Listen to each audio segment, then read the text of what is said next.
Olá, eu sou a Gabi Fadel e bem-vindos a mais um Pare de Mimimi, aquele vídeo onde vocês me mandam e-mails contando as suas dúvidas, suas crises existenciais, e eu e a galera aqui dos comentários tentamos te dar uma luz no fim do túnel.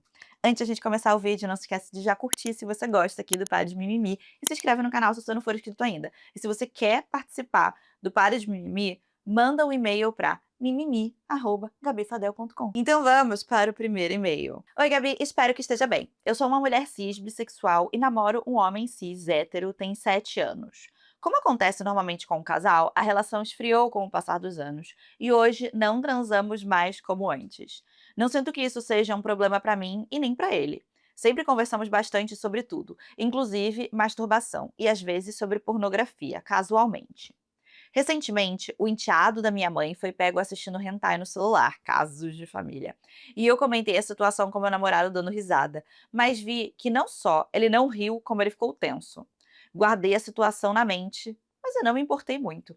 Porém, pouco tempo depois disso, fui pegar uma chave de acesso do e-mail dele para logar em um jogo e vi que ele tinha recebido um e-mail de cadastro atualizado em um site estranho e com um nome sugestivo. Além disso, vi que ele criou um perfil no X, apesar de sempre me zoar por ainda usar e dizer que nunca teria um. Que xismo, menina. Chama de Twitter, esse é o nome de verdade. Guardei o nome do site e o nome da conta do Twitter na mente e depois procurei no meu celular. Gabi, era um site de jogos pornô hentai e alguns deles também tinham uma pegada meio furry. Aparentemente são jogos super interativos e com umas temáticas muito específicas de monstros, mulheres animalescas, criaturas, etc. E no Twitter, a conta dele segue apenas mulheres asiáticas que produzem conteúdo adulto e muitas vezes divulgam esses jogos. Eu confesso que achei a parte dos jogos muito estranha. Eu nunca imaginei que ele poderia sentir tesão nesse tipo de coisa. Me causou muita confusão mental e também insegurança. Já quando eu contei sobre o enteado da minha mãe, ele não comentou nada sobre gostar barra assistir esse tipo de conteúdo. E é uma coisa que normalmente nós fazemos sem muita preocupação durante esses 7 anos de relação e muita intimidade. Lembrando que eu ri quando fui contar porque se trata de uma criança descobrindo a sexualidade, não necessariamente por ser hentai. Eu me considero uma pessoa muito aberta, conversamos sobre literalmente tudo e já exploramos abrir a relação em determinados momentos. Moramos juntos há 3 anos e não tem nada que a gente não já tenha conversado sobre. Gabi, o meu ponto é: por que será que ele nunca comentou comigo sobre esse fetiche específico, já que sempre falamos de tudo? Por que ele nunca propôs que a gente explorasse esse fetiche de alguma forma, talvez? Pô, como é que vai explorar isso? Tu vai virar monstro?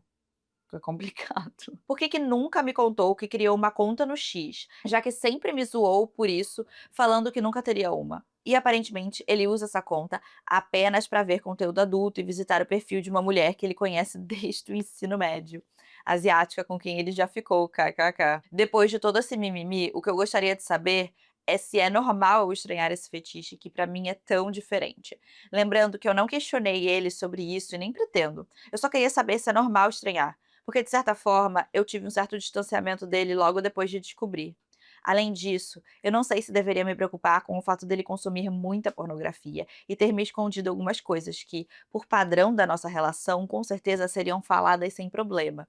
Eu estou sendo invasiva ao querer que ele me conte coisas como essa, tipo a conta do Twitter, ou não custava nada ter mencionado? Obrigada pela paciência de ler tudo isso, espero ansiosamente uma resposta. Beijos, menor que 3. Olha, eu acho que justamente por você dizer que vocês têm uma relação muito sincera de todas essas coisas e de vocês conversarem muito sobre essas coisas, eh, porque é aquela coisa, né, tipo, a gente tem relações e relações na sua vida, e às vezes a gente tem relações com as pessoas que dificilmente são relações que vão pra frente, inclusive, né, que a gente não fala abertamente sobre essas coisas. E aí você fala: "Ah, beleza, a pessoa tá escondendo uma coisa, mas é porque não existe esse tipo de intimidade". É muito diferente quando você tem esse tipo de intimidade e você fala. E aí, realmente, eu acho que é estranho por isso. Eu não acho que necessariamente ele gostar desse tipo de jogo, né, de ver esse tipo de conteúdo é necessariamente estranho.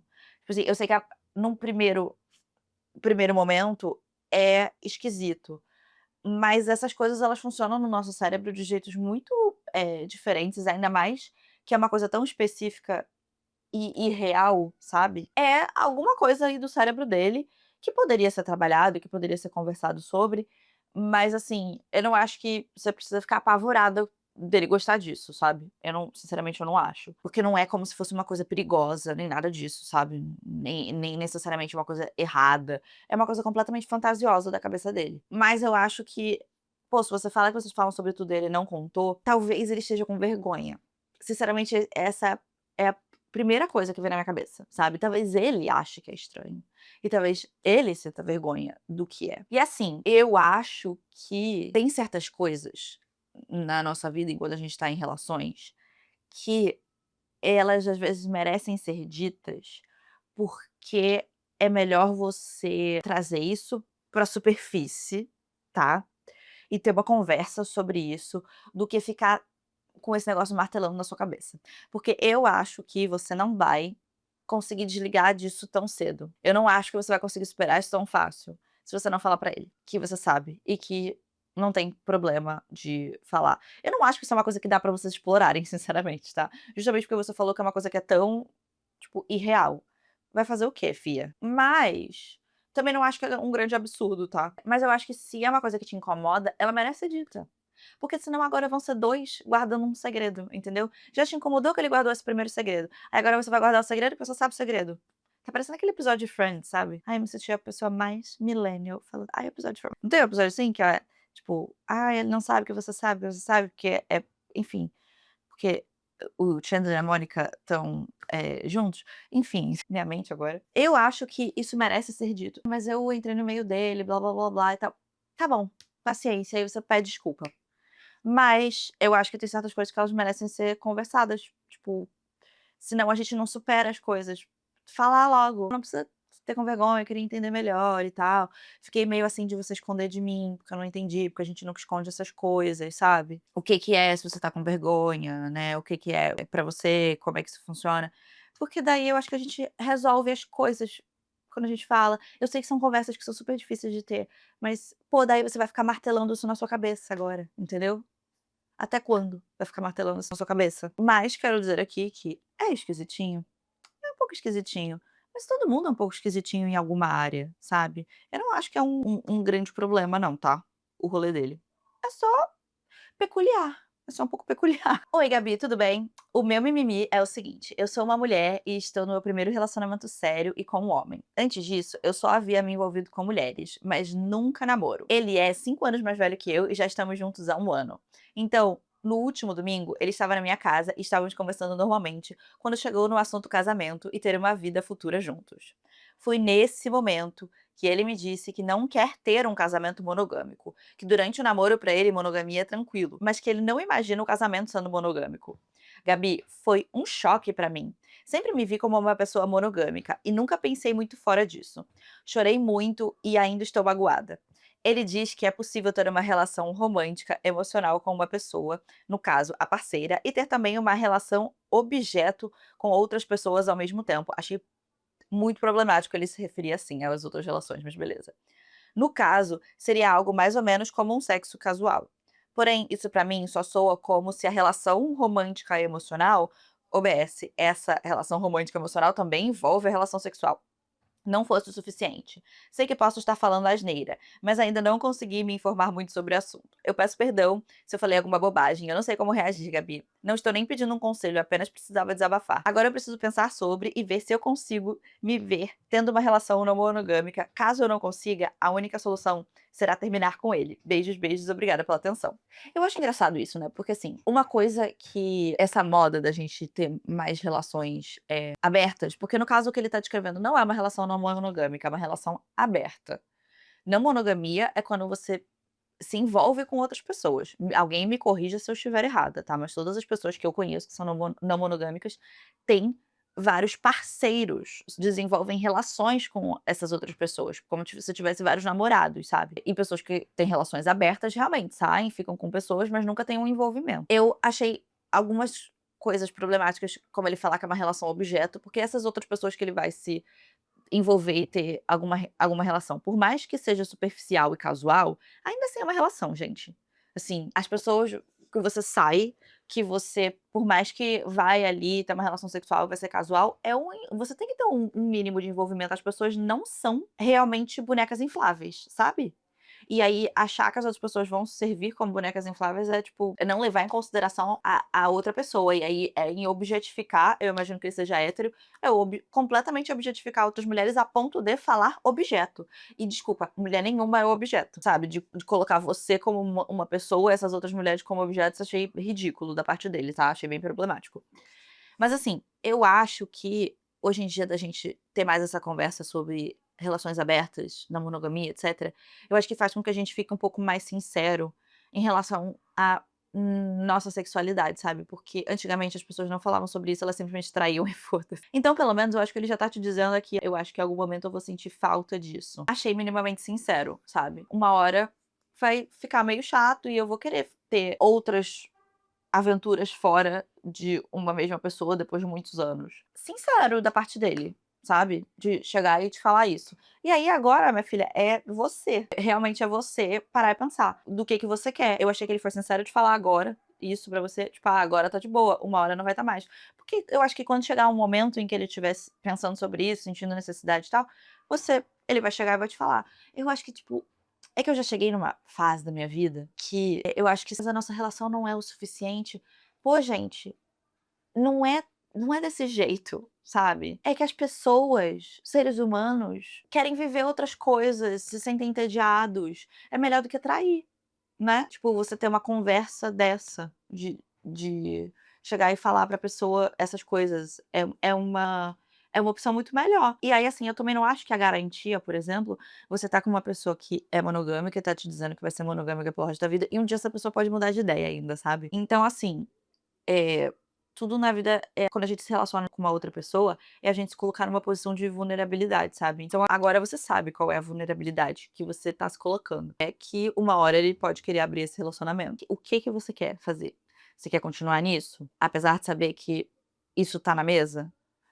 Você prefere uma pessoa que te diga que não, que ela quer ser monogâmica, mas pode ser que não é garantia de que ela vai ser monogâmica também pra sempre. Quero dizer que ela nunca vai querer abrir a relação, sabe, pra sempre, ou que ela não vai te trair um dia, não existe essa garantia, então é da gente entender aonde a gente se sente mais confortável, sabe, nas relações, e saber que toda vez que a gente se coloca numa relação, é uma troca de confiança, a gente realmente tem que confiar naquela pessoa de que ela vai seguir com a palavra dela, que a gente vai ter conversas sinceras pra gente entender o que que tá acontecendo, sabe, onde a gente tá, o que que a gente quer que aconteça, sabe. Pelo menos eu achei essa parte legal da parte dele. Oi Gabi, olá da galera dos comentários. Vou precisar muito da ajuda de vocês. Vamos para o meu mimimi. Minha amiga de infância roubou o meu sonho. Eu me chamo A, eu tenho 28 anos e minha amiga se chama E tem 26. Para contextualizar, eu e a E somos amigas desde a infância. Nossas vidas eram muito humildes, tanto que vivíamos de doação da igreja que frequentávamos. Mas isso ficou para trás e hoje temos uma vida mais confortável. Por causa dessa fase, ficamos muito próximas e sempre fomos o apoio uma da outra. Ela sempre soube dos meus sonhos e planos desde criança. Não só ela, mas todos os nossos amigos. Guarde essa informação, é importante. A minha amiga tinha um defeito, mania de pegar as minhas roupas na adolescência. Sempre ia na minha casa com uma bolsa e pegava alguma peça sem eu saber. Como eu tinha poucas roupas, eu logo percebia a falta e encontrava as peças na casa dela. Ela também costumava mentir e sempre foi assim. Porém, quando chegamos na fase adulta, pensei que ela tivesse melhorado. Mas, do nada, anos atrás, eu percebi que ela estava competindo comigo financeiramente. Eu até parei de contar certas coisas da minha vida por causa disso. De um tempo pra cá, ela se transformou em uma jovem mística, com aquela positividade tóxica, mas só na internet. Na vida real, ela continua com as mesmas atitudes, competitividade, mentiras e etc. Lembra que eu falei sobre os planos para o futuro? O meu maior sonho de infância sempre foi ser comissária de voo. Todos sabiam disso, inclusive ela. Quanto aos sonhos profissionais dela, ela nunca teve algo fixo. Ela já quis ser médica, dona de agência de turismo, blogueira da positividade. Um dia me perguntou como era a entrevista para comissária, mas fez parecer que queria saber apenas da minha vida, como se estivesse preocupada comigo. Acabei contando sobre uma colega minha, que passou na entrevista com a minha ajuda e disse a ela que eu faria o mesmo, mas precisava pensar um pouco antes de colocar o meu plano em ação. Eu senti na hora que algo mudou no rosto dela. Desde esse dia, ela desapareceu. E isso foi há um ano. Semana passada, eu descobri que ela se mudou para outro país e passou um ano planejando, com base nas minhas dicas, para se tornar comissária. Eu fiquei sabendo disso por amigos em comum que disseram que ela falou que esse sempre foi o sonho dela. Ela roubou a minha ideia. E ela fez tudo pelas minhas costas. Eu não fiquei chateada por ela querer ser comissária. Eu tenho amigas que também se tornaram. O que me magoou foi a forma como fez. Roubou o meu sonho, se mudou para outro país sem falar nada comigo e agora age como se fosse algo sempre desejado por ela. Isso foi um soco no estômago. Eu chorei por dias e eu ainda tô um pouco triste. Me considero uma boa pessoa, mas juro que pensei na lei do retorno pra ela. Enfim, é isso. Se alguém tiver alguma forma de me ajudar a me vingar, kkk, ou só me dizer o que fazer, porque depois disso eu fiquei um pouco magoada com a profissão. Eu sei que não tem nada a ver, mas eu fiquei. E tem mais uma coisa. Sempre que ela posta foto no Instagram sobre o novo país onde ela mora, com frases motivacionais, a mãe dela me manda mensagem perguntando se eu já vi as fotos. Acho que é ela que pede pra mãe fazer isso. Enfim, estou bem chateada com tudo isso. Obrigada por ler. Beijos, menor que 3. Olha só, a melhor forma de se vingar das pessoas é viver a melhor vida que você pode viver. É fazer todas as coisas que você quer fazer e foda-se, e nunca mais ligar pra essa pessoa. É, de longe, a melhor coisa que você pode fazer. Agora assim, eu não sei porque você ficou amiga dessa menina por tanto tempo, acho que é apego, né. A menina dava maior trabalho, e aí quando você é novinha, adolescente, beleza, às vezes a gente se mete numas que a gente não sabe dessas coisas ainda, mas depois de adulta, filha, vai ficar mantendo perto de você umas pessoas que te dá trabalho? Por favor, né, anja. Outra coisa, assim, ah, beleza que você ficou meio chateada, mas ela não roubou o seu sonho continua lá. Você pode ter ficado chateada porque ela fez primeiro. Porque ela simplesmente pegou e fez o que você precisa de um super planejamento. E aí pode ser que você sentiu que você ficou pra trás, que ela foi lá e ela pegou e fez. Ela teve a coragem de fazer a ação do negócio que você fica pensando e não vai lá e faz. Então vai lá e faz logo esse bagulho, entendeu? Assim, para de ficar sonhando com quando você vai fazer e agora remoendo porque ela teve a coragem de fazer e faça você. Eu acho que essa é a lição que você tinha que aprender com isso, entendeu? Ao invés de ficar só parada pensando, é fazer. Se tem uma coisa que na minha vida eu tenho muita agonia, é de gente que não faz as coisas. Talvez eu seja uma pessoa que seja um pouco de ação demais. "Ah, eu quero me mudar de país? Eu vou mudar de país. Eu quero viajar? Eu vou viajar. Ah, eu quero começar a gravar vídeo no YouTube? Ah, eu vou começar a gravar vídeo no YouTube. Eu quero fazer tal coisa? Eu vou lá e eu faço". E aí a gente vê. E às vezes no processo a gente descobre como as coisas são feitas. E eu tenho, assim, muita preguiça de gente que fica: "Ah, eu queria tanto fazer, como que eu faço? Como eu preciso me planejar antes", a não ser que seja uma coisa que exija realmente dinheiro, e aí realmente não está acessível a todos, não é mesmo? E essa pra mim é a única desculpa que pode impedir alguém de fazer alguma coisa, porque realmente se você não tiver dinheiro pra fazer o seja lá o que for, que você precisa de dinheiro para fazer, realmente você não vai fazer. Mas se você tem o dinheiro disponível, e você tem a vontade disponível para fazer, seja lá o que for, e nem tudo na vida é necessariamente dinheiro, tipo, para você ser comissária. Você não precisa de dinheiro, você vai lá e você faz uma prova. Provavelmente, eu imagino que deve ser Emirates, que deve ser o negócio do rolê dela, porque falou que se mudou de país. E a Emirates, você vai lá e você faz uma prova. Você não precisa de dinheiro para fazer isso. Só precisa estudar, saber falar inglês, e eu imagino que você saiba fazer essas coisas, afinal você já tá pensando um tempão. Então vai lá, minha filha, e faz o bagulho, entendeu? Quer fazer um negócio? Você tem como fazer o negócio? Só vai lá e faz. "Ah, mas eu preciso me programar, eu preciso fazer isso, eu preciso", não precisa. Não precisa. Na vida a gente precisa, na verdade, de muito menos do programação e planejamento do que a gente acha que a gente precisa pra fazer certas coisas, viu. É melhor a gente ir lá e fazer, ir lá e ver, e se não gostou volta, sabe. As coisas elas podem ser muito menos complicadas do que a gente faz com que as coisas sejam. A não ser que você tenha realmente uma vida que tenha um comprometimento de responsabilidade, às vezes com família, ou alguma coisa específica, ou se tem especificamente um problema financeiro que não te permite fazer essas coisas, a gente desconta esses casos, tá.